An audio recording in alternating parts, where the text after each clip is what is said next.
Seguimos. ¿Qué tema ese mini debate? Porque en realidad estaban, bueno, ahí lo decía Capa, ¿no? Básicamente son cuestiones de más de para entretenerse en no sé cómo describirlo, pero en definitiva para jugar bien al fútbol se necesita de ambas cosas, ¿no? De la técnica y de la interpretación conceptual del juego. Son las dos bases de o sea, sobre eso se construye todo lo demás. Por eso hoy cuando se escucha hablar tanto, ¿viste? Cuando se habla tanto del sistema táctico, del 4-3-3, del 4-4-2, no. Esto de la posicionalidad también. Claro, bueno, pero fíjate que lo que hablábamos recién es la aposicionalidad, es decir, gente que sale de sus posiciones, que también se vende como es lo más viejo de lo nuevo, ¿no? O sea, el fútbol de toda la vida tuvo eso y después jugadores que tienen que tener la característica. Fíjate que ahí bueno, lo dice Ángel también en el mismo texto. Perdón, me sorprende una cosa que me pongo a pensar de que se mofan de haber visto La Naranja Mecánica y decir, loco, qué bueno, y después hablan de posicionalidad en el fútbol y cuando La Naranja Mecánica era todo lo contrario, ¿no? Claro. Pero bueno, había algún día tenemos que hacer un programa especialísimo con el querido Héctor Chavero para hablar solamente de esa Naranja Mecánica, ¿no? Era un equipo que tenía un desorden ordenado, con gente que... Ahí se dio... Bueno, de hecho la final, el gol de Holanda en la final del Mundial del 74, que termina con un penal que le hacen a Cruyff, sí. Y él mismo inicia la jugada. Cruyff inicia la jugada casi como un central. Como un central y él la termina. Pero bueno, eso se tiene que dar a partir de un movimiento de la pelota. El movimiento de la pelota requiere gente que tenga buena técnica y también, bueno, esto del espacio y del tiempo seguramente necesita de un buen posicionamiento en el campo. O sea, a partir del posicionamiento disponés de más espacio. Es un tema el de la formación. Y en eso, bueno, de eso vamos a hablar, ¿no? De eso vamos a hablar. Viste que hoy está muy... Esto que hablábamos recién, ¿no? O sea, en la Premier se termina viendo ciertas cosas que son del fútbol más genuino, más en el nivel más industrial, en el fútbol en donde en teoría... está la academia, ¿no? Hablando de academias y de globalización, de desigualdades, de cómo se va configurando el mapa del fútbol, Jorge Valdano es, sin duda, no sé si por esta cuestión de vivir allá y ser de acá y de tener esa vista panorámica, que mejor piensa el fútbol. En líneas generales... Y sobre todo cuando hay que ponerlo en estos términos. Escuchaba el otro día atentamente una nota donde él abarca varios temas. Y ahí hace mención a la cuestión de las academias actuales. Es muy loco esto de las academias, ¿no? O sea, el otro día yo estaba acá, no en una academia, estaba en una escuelita, pasé, fui por otra razón, no te voy a decir cuál es la escuela, no viene al caso. Pero veía una escuela de fútbol social, ¿viste? De chicos que van por ahí. Bueno, sabemos que por ahí estas escuelas de fútbol más sociales donde no van justamente los pibes más virtuosos, ¿no? Y ni mucho menos, ni llevan porque así está la cosa. Y entonces había un profe que evidentemente tenía mucha gana de dirigir en primera. Y nada, y les decía a los pibes, tirate a la banda, anda para acá. Les decía un toque, 2 toques. Y eran pibes que tenían 8 o 9 años. Y que además, porque aún fueran a los 8 o 9 años, aún fueran chicos que tienen muy buena técnica, no va eso. Es 2 toques a esa edad, porque en la naturaleza del juego así no lo piden. Los chicos a esa edad no pasan la pelota, la pasan poco, y está bien que la pasen poco. Pero nada, ¿viste? Hay una intoxicación de este mundo de las academias y que se da por eso, porque hay gente que va, estudia, se gradúa, se recibe, le tienen que... Y yo le trataba de explicar a la persona que me acompañaba, que era mi hermana, que de alguna manera, en otro momento, esto era más fácil, ¿no? Porque vos decías, bueno, salía uno a la calle y le decía, te iba a la casa del vecino, vos ibas con la pelota, o él tenía la pelota, le decía, va a salir a jugar, sí, el tipo salía, vos te ponías a jugar, empezaba uno con uno, te empezaba a hacer libremente, después llegaba otro, cuando caía el cuarto jugaba 2 contra 2 y después seguía cayendo más gente, o a veces salíamos todos juntos, partido y listo. Y esa era la mejor formación que podía haber, porque ahí experimentabas todo. Bueno, hoy el mundo de las academias hace que... Bueno, lo va a explicar Valdano. ¿Tenés ahí las declaraciones de Valdano? Lo académico, por encima, por llamarlo de algún modo, de lo instintivo. Es como que la academia se está apoderando del fútbol y está desapareciendo la calle como escuela. Y claro, la academia también depende en gran medida de lo económico. La academia necesita instalaciones, necesita de profesores de gran nivel y creo que todo eso está pronunciando cada vez más la ventaja que tiene Europa con respecto a los demás continentes. Eh, Claro, es así. Es así definitivamente. Pero bueno, mm, las ventajas las tiene Europa. El Mundial lo ganó Argentina, ¿sí? Y en gran medida, por momentos aparecía esa dosis de cosa media callejera. Ojo, no confundir con jugadores que también están del otro lado, que están compitiendo allí, que están en plena convivencia. Es decir, hay un mix. No es que la calle por sí misma soluciona la cuestión, pero sí que es la base de todo proceso de formación genuino. Valdano habla ahí del factor económico, ¿no? Y dice, bueno, se necesita plata para la academia. Igual, a escasos minutos, empieza a plantear y dice, pero, ¿tenés ahí lo que dice en relación a esto? no soy nostálgico, creo que se juega mejor que nunca en términos colectivos, pero que esto se está poniendo demasiado metódico. Y hay acciones como el control y el pase que cada vez se manejan mejor, sin embargo están desapareciendo otras como el regate y todo aquello que tiene que ver con la creatividad, ¿no? Bueno, más o menos eh, esa es la temperatura, según mi criterio, del fútbol actual. Exacto, sí, totalmente. O sea, ahí aparece la objeción, ¿no? Decir, bueno, epa, se nos muere la gambeta. Entre tanto pase, entre tanto tiki-tiki, ¿qué es lo que vemos a diario, ¿no? Muchas veces. La gente hoy, esto que hablábamos recién, la pelota hoy es muy difícil encontrar en el fútbol de más alto nivel gente que tenga problemas para pasar la pelota. Cuando hablo del más alto nivel, hablemos de ligas europeas. Como te decía, el otro día lo veía acá en Copa Libertadores, jugadores de primera división del Corinthians, tener problemas para pasar la pelota. Y vos decís, bueno, ¿cómo? Y sí, y lo veíamos acá en el Mundial Sub-20, jugadores de Brasil, tener problemas para pasar la pelota. Lateral de Brasil. El lateral de Brasil dio 2 pases afuera de la cancha en un momento. O sea, se la quiso dar al compañero y la tiró para afuera. Pero no lo veíamos en Israel. Y acá viene lo loco.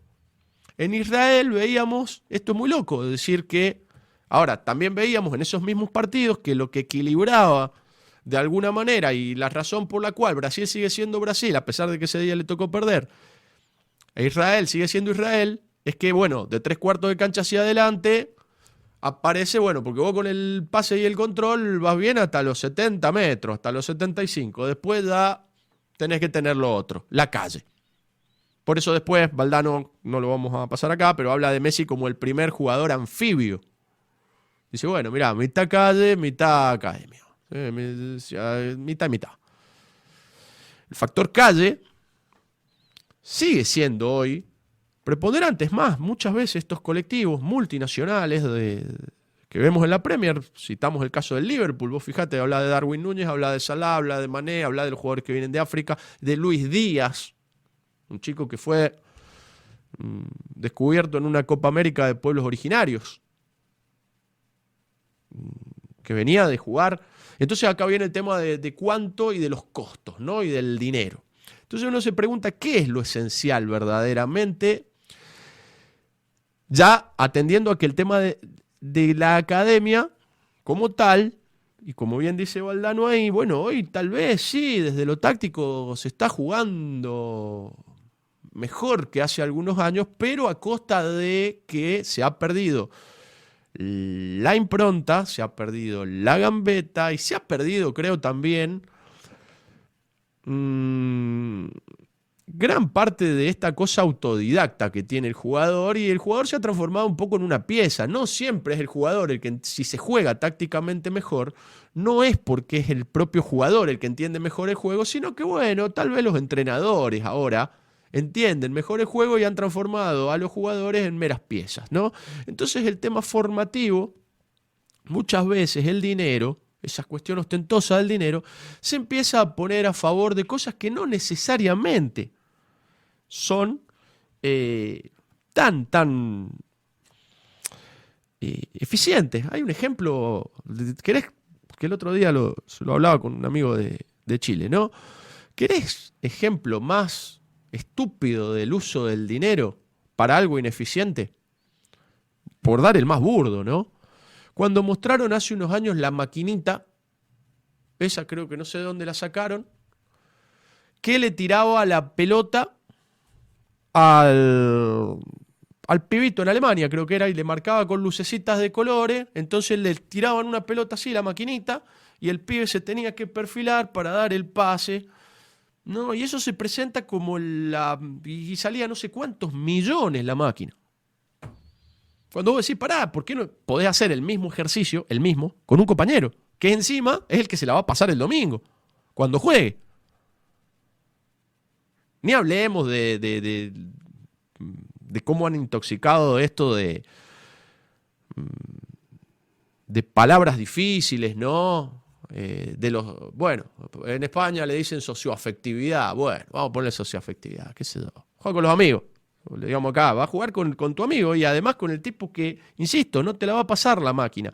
Y como eso podemos citar un montón de ejemplos que encarecen los procesos de formación y no siempre están formando bien. Se pierde lo artesanal, se pierde lo más instintivo. Ejemplo, y de estos ejemplos hay muchísimos. Me ha tocado ver, no voy a dar nombres, no voy a mencionar clubes ni nada, pero no sé, cuando inferiores, pibitos, categorías de chicos de 12, 13 años, entonces el avance, lo copado es el dron. Y les pasan videos a los pibes del rival. Yo decía, ¿dónde está la calidad ahí? Yo no creo que tenga buena calidad. No creo, porque además, ¿qué información le estás dando? Porque a lo mejor mucha información, por buena que sea, a una edad inapropiada puede hacer que el pibe no conviva con ciertas situaciones donde irá descubriendo por sí mismo. Bueno, entonces toda esta cuestión industrial, te puedo seguir dando ejemplos donde el dinero que se gasta es mucho y la calidad no influye, qué sé yo. Hay clubes, por ejemplo, que venden sus proyectos formativos que en realidad están más ligados al negocio inmobiliario. 10 canchas. Tengo 10 canchas y 2 con césped sintético. Pero está ocupando 2. O sea, y las otras 8, bueno, no sé, qué sé yo. Y me ha tocado ver clubes que tienen 10 canchas, ocupan 2. Adentro de esas canchas hay 60 pibes. Hay 10 pelotas y 2 profes pagados ahí nomás, ¿eh? También pasa. Entonces, la academia sí, pero la calle sigue jugando su parte. Podés ponerte, Juli, ahí te salteo con el tiempo. Lo que dice, Valdano cuenta una anécdota que a mí me parece muy, muy buena para reflejar esto de la formación. Esto de confundir calidad con precio,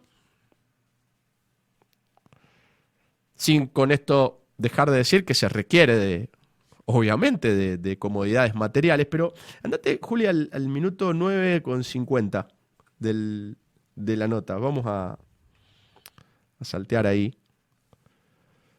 Hasta el 10:51.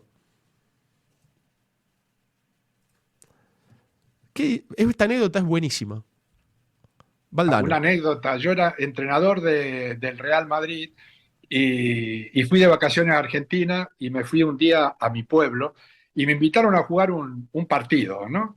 Y yo estaba en un momento defendiendo mi área cuando había una situación de desborde. Y yo miraba como hipnotizado al que estaba desbordando para tirar el centro. Y atrás mío, el negro Cardoso, que es un jugador de mi pueblo, que no se conoce más que en mi pueblo, me dijo: entrenador del Madrid, mire a su marca, no al que va a centrar, que el que va a centrar no mete el gol, el que va a meter el gol es el que usted debería marcar, ¿no? O sea, el negro Cardoso les daba instrucciones al entrenador del Real Madrid en un pueblo de 10.000 habitantes, de un sitio remoto de Argentina, ¿no? Bueno, pues ahí está. Bueno, esta anécdota es genial, además, seguramente me animo a decir que Valdano también conocía lo que el negro Cardoso le estaba diciendo, simplemente que la jugada se lo llevó puesto, ¿no? El conocimiento de Valdano del juego no está en duda, ni su claridad conceptual. Pero fíjense qué bueno el ejemplo, él lo decía en el contexto del oficio del jugador argentino, ¿no? De cómo esto es algo que se aprende en la esquina y uno que por ahí tiene la suerte, yo lo decía, no sé, no me acuerdo en qué nota, que me preguntaban, bueno, ¿y usted por qué se define como un entrenador artesanal? Porque tengo la suerte por ahí de haber pasado por esos lugares, ¿no? Donde aprendés el oficio de esa forma. Te lo van... Obviamente, después esto se sistematiza entre comillas porque hay un manual de conceptos o cosas que hay que saber, qué sé yo. Bueno, quien ha tenido posibilidad de leer Fútbol sin trampa, el libro de César Luis Menotti, va a encontrar ahí, bueno, casi le diría una cuestión bíblica en cuanto a conceptos, ¿no? Hay conceptos que son universales, que son viejos, o bueno, si quieren ir más atrás, Fútbol todo tiempo, de Carlos Peuchele. Conceptos universales, elementales, básicos Y acá, viste, Juli, lo que hablábamos recién, de lo de la calle, o sea, resulta que una escena que se da en un pueblo, seguramente en un baldío, o en un potrero, o en una canchita de pueblo, aparece una cuestión conceptual muy, muy clara. Que hoy, incluso, esto que el entrenador, que el señor ahí, el negro Cardoso, le dijo a Jorge Valdano, vemos que es una falla recurrente en equipo de primera división cuando el defensor se encandila con la pelota y se olvida de la marca. O el tema este de no marcar en ataque, digo. Un buen proceso de formación necesita, en definitiva, primero, a ver, si hablamos del negocio, hablemos no solo del proceso de formación, hablemos de, a ver, ¿qué tiene vamos más allá. Se necesita primero de la materia prima, es decir, los jugadores tienen que ser ya buenos. O sea, Argentina es una tierra de buenos jugadores en toda su extensión. En toda su extensión. Si después terminan llegando más jugadores a primera división de una determinada región es porque ahí están los clubes. Es decir, cuando yo veo que se llevan pibes y pibes y pibes de acá de San Juan, bueno, evidentemente algo de bueno deben tener, porque si no se los llevan. Pero ¿qué pasa? Después, claro, la pensión es un tema. La pensión, otro ejemplo de gasto innecesario. O sea, otro costo. Cuando vos decís, mirá, la probabilidad de que los pibes salgan de pensión es bajísima. Está bien. Es cierto que en el mundo de los clubes que por ahí manejan mucho, mucho dinero, arriesgan con la pensión porque sigue siendo un costo menor. Pero esto no quita que la formación de más alta calidad insisto, por este tema del avance de la academia, hoy necesita de bases materiales, necesita que por ahí ya el césped sintético se ha vuelto una necesidad en gran medida, la superficie tiene que ser buena, las canchas tienen que ser mejores, las pelotas son mejores, pero la cuestión de base sigue estando ahí y hoy se ha perdido en ciertos lugares, diría yo, culpa del dinero. Culpa del dinero, es el mismo dinero y ni hablar si nos metemos en el tema del manoseo que hay del jugador, ¿no? Del manoseo que hay del jugador hecho producto. ¿Qué se necesita? A ver, buena materia prima, es decir, buenos jugadores. Cuando se habla del buen ojo para elegir. Y buenos formadores, o sea, gente que... Pero bueno, en este caso, un tipo que estaba ahí en un pueblo, porque conocía el juego, hacía de formador y seguramente estaba formando a un tipo que ya estaba formado, obviamente se lo tiene que haber dicho en modo de chanza, pero era una indicación que se le da a un chico de 13 años, por eso Valdano lo cuenta casi como una gastada. Y a lo mejor nos encontramos que en un lugar donde están señores titulados, recibidos, con toda la zaraza, estas cosas no suceden. Estamos con un dron. Estamos con, bueno, ni hablar de la pavada, de la preparación física, de los 1000 saltitos, de la tecnología, de todo eso que al no solo no lo forma, sino que deforma. Ni hablar el tema de la competencia, que también uno sigue viendo que en estas ligas regionales, y ahora hubo muchos ejemplos de eso, estos jugadores que hacen hoy procesos más naturales son los que para mí son los anfibios del futuro. Valdano se refería a Messi como un jugador anfibio. Se habla mucho de lo físico y acá también Valdano, creo que estamos desde el 609, Juli, hasta el 743. Muy interesante lo que dice acá. Y es verdad que cada vez vemos jugadores más fuertes físicamente, ¿no? Eso resulta indiscutible. Yo, por ejemplo, era un jugador muy alto para mi generación y ahora hay equipos que tienen de promedio mi estatura, ¿no? Sí, sí. Para eso se hace importante tener a varios de más de 1,90. Sí. Ahora, mira, la semana pasada le hice una entrevista a Xavi, el entrenador del Barcelona. Le hablé de Pedri, que a mí me parece un jugador que resuelve todas las cosas con mucha naturalidad, me fascina futbolísticamente, ¿no? Pero le expresé mi preocupación, le dije, ¿no será un jugador contratendencia que va a ser devorado por esta deriva física que está teniendo el fútbol, física y táctica, ¿no? Y él me tranquilizó mucho. Dice, mira, Jorge, de mí dijeron que era el cáncer del Barcelona y bueno, jugué al fútbol en el club durante 15 años y fue parte importante del mejor Barcelona de la historia. Dentro de 20 años seguiremos diciendo este tipo de cosas y el talento seguirá reinando por encima de todo, ¿no? Y la verdad es que la opinión me tranquilizó mucho, porque es una opinión que yo suelo defender, pero Xavi me adelantó y terminó por alimentar mi confianza con respecto a este aspecto. O sea que, en definitiva, lo que Xavi, esa tranquilidad que Xavi le dio a Valdano, y es la que yo personalmente también siempre tengo. A mí lo que me preocupa muchas veces es cómo este tipo de jugadores, porque siempre nos preguntábamos, me acuerdo que lo hablábamos mucho con Rodo de Paoli, lo hemos hablado en no sé cuántas cafés. Entonces yo una vez me acuerdo que le decía, mira, yo no sé si Iniesta, por ejemplo, en el fútbol argentino se le hubiera complicado llegar a primera. A mí lo que sí me preocupa es cómo se eligen estos jugadores. ¿Por qué a este tipo de jugadores siempre están bajo sospecha? ¿Por qué se desconfía de ese jugador de talento que después reditúa tanto a largo plazo, ¿no? Porque sabemos que los pibes más menuditos físicamente no siempre garpan en edades de juveniles, lo tenemos claro. Esa es otra de las razones por la cual la calidad de los procesos formativos baja.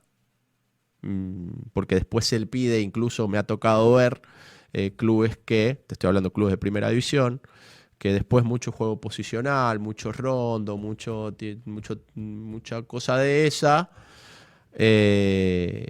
cuando por ahí los pibes que eligieron en su momento no son para jugar a eso, son más bien pibes físicos que tienen otra... Dentro de eso, ojo, esto que hablamos de Pedri, bien vale para nuestros futbolistas. El talento finalmente se impone. Es decir, seguramente un chico como Enzo Fernández se ha impuesto antes de imponerse en el Chelsea, como ahora de hecho también se impone jugando contra tipos de físico imponente, justamente, valga la redundancia. También se ha impuesto antes en divisiones menores y qué sé yo. Pero son muchos, más allá de que siempre, como siempre hablamos, jugadores van a salen a pesar de... Pero si los procesos se hicieran bien, saldrían más. Entonces uno empieza a pensar que, y lo que termina por resumir todo esto, no solo Valdano habla de esto, en Alemania también. Ya hubo alguna declaración de Oliver Bierhoff en su momento, de que tenían que volver al fútbol callejero, que habían perdido la calle. Y uno dice, bueno, nada es más barato que la calle. La calle es súper barata, es casi gratuita. También, por eso me parece genial todo lo que dijo Valdano acá, ¿no? Ya no podemos desconocer que esto, bueno, académicamente el juego está yendo a algunos lugares, no por ninguna cuestión que no se haya dicho, insisto, Menotti y todas estas cosas ya las dijo. Simplemente que, bueno, ahora se dieron cuenta, sobre todo en España se sistematizó, se empezó baja muy fuerte en algunos... España se lo vendió al mundo, en gran medida, porque fue efectivo, porque con eso ganó, porque se dieron cuenta que jugar con Winnes tenía sentido, porque se dieron cuenta que la pelota, que la posesión era importante, porque se dieron cuenta de un montón de cosas. Después se abusaron, creo que España abusó en determinado momento, se enamoró del juguete. Se olvida a veces, los que copiaron, o sea que no siempre, qué sé yo, vimos, por ejemplo, también lo veíamos ahora Italia, que se queda a veces en los híbridos, pero que siempre tiene muy buenos jugadores. Otro país que siempre se habla del Catenaccio, pero ha ganado siempre con buenos jugadores. O sea, el otro día yo veía al Milan del Catenaccio de los años 60 jugar contra el Santos y bueno, los jugadores siempre tuvieron. Italia los jugadores siempre los tuvo, como los ha tenido más acá, ¿no? Totti, Del Piero, Pirlo y tantos Berratti, podemos seguir nombrando, Baresi, etcétera, etcétera, etcétera. La calidad de los jugadores siempre está. Entonces, en definitiva, uno dice, bueno, si la calle es lo más barato, los procesos de formación pueden ser baratos y tener buena calidad cuando cuentan con esto, ¿no? Primero con la calidad de la materia prima, que en Argentina sabemos que está garantizada en cualquier rincón. Cuando la selección de talento coincide con la idea de fútbol que se va a desarrollar, cuando la calidad de los procesos de formación es buena, y yo diría que cuando se respetan los tiempos de la naturaleza. Eso, no sé, yo no solo lo he visto en el fútbol, creo que una de las personas que mejor vi cocinar era mi abuela, ¿no? Y mi abuela lo que le daba... O sea, mi abuela cocinaba bárbaro porque sabía elegir los ingredientes. Me acuerdo que lo hacía devolverse al verdulero si le traía un zapallo que no era el que ella quería, lo mandaba a que se volviera. Elegía muy bien los ingredientes, sabía cómo combinarlos y era fundamental el tiempo, ¿no? Darle el tiempo que se necesita. También, y más como hoy es el negocio y sabiendo las características que el negocio tiene, donde hay muchos grupos inversores, etcétera, invertir en procesos formativos baratos y de buena calidad puede ser una idea interesante. Como todo lo que hoy, en estos tiempos que vivimos, se asemeje a lo artesanal. El fútbol del futuro va a necesitar, la gente que lo va a ir rompiendo, en cierta manera, rompiendo esquemas, es decir, superando estas situaciones límites, diría Paulo Freire, que lo estuve leyendo ayer, hablaba de situaciones límites, ¿no? La gente que supera esas situaciones límites va a necesitar volver a esas fuentes, a esas bases, pero claro, dentro de un mercado que es global, que le demanda, que necesita articularse dentro de ese mercado global, con todo lo que eso implica. Es decir, hay condiciones materiales, o sea, el proceso formativo en la calle es imposible. Pero tampoco hace falta de cuestiones tan ostentosas. Yo hablaba de los contextos y acá tomo otro párrafo muy interesante de Valdano en otra nota, donde habla del jugador actual. ¿Cómo ves tú este cambio de los jugadores, de los futbolistas? Sí, es que son verdades las dos cosas. Primero, es tal la cantidad de medios, los llamémosles clásicos y los digitales, que es imposible que los jugadores se abran a todo, ¿no? Y luego, es verdad que están rodeados de un grupo muy numeroso de gente que viven del jugador y que no se pueden permitir ser críticos, porque si son críticos a lo mejor pierden el trabajo. Y sin espíritu crítico es muy difícil vivir con normalidad, ¿no? Si tú haces el gilipollas y alguien no te dice que estás haciendo el gilipollas, pues a lo mejor terminas consagrando eso como normal, ¿no? Es peligroso. Es importante no tener espíritu crítico. Es importante que para cada jugador hay un momento en el que para cada jugador y para cada persona le llaman gilipollas. Cuando hace el gilipollas. Sí. Eso generalmente es más fácil encontrarlo en el ámbito familiar que en el ámbito laboral, ¿no? Y hay que agradecerlo. Sí, no, que una madre te llame gilipollas es una bendición. Sí. Bueno, fundamental, ¿no? Este último concepto, que estas cosas es mejor encontrarlas en el ámbito familiar. Y cuando hablamos del ámbito familiar, desde ya que nos referimos a la familia propiamente dicha, que siempre es bueno que esté cerca del futbolista, del futbolista joven, es bueno que esté cerca afectivamente, pero también geográficamente. El pibe que duerme cerca de su casa, o que duerme en su casa, mejor dicho, se forma mejor. Y también el ámbito familiar en cuanto al club, ¿no? Yo creo que a mí esto me lo demuestra la estadística, ¿eh? El otro día lo hablábamos casualmente con Raúl Antuña, con el coordinador de San Martín, de San Juan, y coincidíamos que, por ejemplo, la estadística marca que ningún jugador de San Juan que se fue acá con 11 o 12 años, ninguno, el número hoy a la fecha es 0. Ninguno llegó a primera división. Hay un solo caso del chico Hay un solo caso de un solo chico, pero que bueno, por ahí la realidad económica de su familia le permitía tener otras condiciones de vida en Buenos Aires. Pero en general, los jugadores, cuando se forman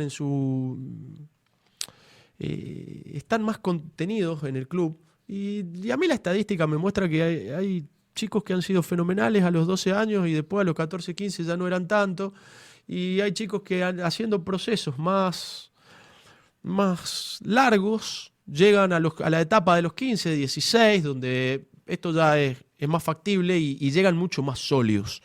En esto de hacer el gilipollas, que le llaman ahí, o de tener un espíritu crítico, me parece que es fundamental, porque hoy día el negocio ya ha llegado a tal lugar que tenés, sin apartarnos de que también está la posibilidad de hecho es la que hoy se da y la que hoy predomina, del tipo que, bueno, no necesariamente entiende el negocio, pero se acomoda, se vuelve lineal. Pero creo que aquel jugador porque esto va a seguir yendo en esa dirección, y aquel jugador que sea capaz de entender el negocio, entenderlo tal como se presenta, entender el sistema como está, dentro de ese mismo sistema podrá encontrar ventajas que hoy el propio juego da para el jugador que entiende el juego, valga la redundancia, ¿no? Hablamos de Enzo Fernández, porque entiende el juego y nunca sabremos cuánto influyó ahí BKHS, por ejemplo. Pero digo, cuando la formación es buena, hay muchas más probabilidades. Digo más probabilidades porque no es que vos ponés una fábrica y salen, no sé, futbolistas, como muchas veces gente que invierte cree que es una fábrica donde van a salir. No, las probabilidades, pero se aumentan las probabilidades. Como en el juego mismo, cuando uno, bueno, tomando a Menotti y jugar bien es quitarle méritos al azar, o el propio Valdano. Entonces cuando vos haces las cosas bien, insisto, para mí hacer las cosas bien tiene que ver con esto. Respetar ciertos tiempos. Y el fútbol argentino, yo creo que el milagro del fútbol argentino se explica ahí, en sus ligas de base, en sus ligas regionales. También vale para Uruguay, ¿no? Uruguay, el otro día veía, vos decís, las ligas de Uruguay, la segunda división de Uruguay, se parece mucho a una liga provincial de Argentina. Y sin embargo, de ahí salen Uruguay una cantera inagotable de futbolistas, donde también hay muchas carencias, pero el jugador es producto de esas carencias. El tema es que salen algunos, pero si en Uruguay se hicieran la cosa mejor, saldrían más. Saldrían más. Y no quedarías a merced de que, bueno, está bien. Ojo, y no me voy a ir de tema, pero la semana que viene prometo traer algunas cuestiones de Busquets en cuanto a esto de los procesos formativos, ¿no? Y adelanto diciendo que, claro, la mamá de Busquets dijo, mi hijo come en casa y duerme en casa. Entender esto, porque además abarata los procesos y no le quita calidad, al contrario, la calidad aumenta, porque cuando vos haces de comer en tu casa, la calidad del nutriente aumenta, no disminuye, aumenta todo. Y si come cuando comes una comida casera con tu familia, aumenta más todavía. Es más alta la calidad de eso. ¿Que después tenés que ir al mercado con todo eso? Sí, pero hay que entenderlo. Y hoy, en este mundo de insiders y outsiders, ya tristemente hay ciertas batallas que están perdidas. Imagínate que desde que Paulo Freire era quien hablaba de liberación, y fíjate quiénes son los que tienen la palabra libertad en la mano hoy. Entonces esto ya va a haber que pensarlo en otros términos y empezar a encontrar ahí adentro lo que viene a esto, porque bueno, estos que vienen, ya sabemos para dónde irá. Y ya sabemos también dónde se van a chocar. Si eso va para ese lugar, sabemos dónde se va a chocar. Me voy con esta de Paulo Freire. Lo leí ayer, me sorprendió. Dame un toque que la encuentre. Tenemos que repensar esto y saber que, claro, que efectivamente estamos adentro del negocio y que justamente el negocio puede ser muy bueno, de cara a lo que viene. Se lo dijo Xavi a Valdano. Lo dicen en Alemania, porque saben que la cosa está en la calle y a la calle le tenemos que dar el valor que necesita. Sin embargo, decía Paulo Freire, los llamados marginados, que no son otros sino los oprimidos, jamás estuvieron fuera de, siempre estuvieron dentro de la estructura que los transforma en seres para otro. Su solución, pues, no está en el hecho de integrarse, de incorporarse a esta estructura que los oprime, sino transformarla para que puedan convertirse en seres para sí. Yo creo que el ciclo nos marca eso, ¿no? El ciclo nos va llevando por ese lado. Llegará el momento donde habrá que pensarse para sí. Incluso, y eso sí es lo que nos marca el tiempo actual, para sobrevivir ahí adentro. Para sobrevivir ahí adentro, los que mejor lo entiendan, en estos tiempos que hoy vivimos, voy a citar y con esto termino, el otro día también leí alguna nota en relación a Rodri, el chico del City. No tiene redes sociales. Tipo pensante, entiende. Lo entiende afuera, lo entiende adentro. Bueno, de eso se trata. Lo artesanal adentro de lo global. recuperar las cuestiones más básicas, más elementales, que no siempre son caras, y venderlas muy bien. Nos vemos la semana que viene, Julio. Hasta el lunes que viene. Abrazo. Tírame un laver.